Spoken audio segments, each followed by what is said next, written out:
So guys, naubusan ako ng swivel. Kasi isang buya ko ay natangay, nasira ang swivel. Kaya ito ang gagamitin kong swivel. So dito ko ipasok itong nylon. Okay, ito naman pala ang fish cool ko. Hindi ko na-show malakas na yan sa ilalim. Kape. So ito na yung ginawa ko guys. Yan. Improvised swivel. Tapos lagyan ko na ng kulay para madali makita. Okay, ito na guys. Mali. Ito, tinanggal ko yung isang rubber. Nilipat ko dito sa dulo. Ginawa akong kicker. Kung ano ang maging result niya. Layo-layo ng ipado. Okay.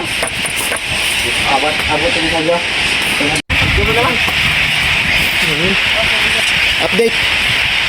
Balik ko. GT. Approximately 15 kilos. Ang nadali ito lang. Bluepin. Pwede ka na. Maintenance ka pa may. FMS ka pa. Isa lang. Bangit and friends.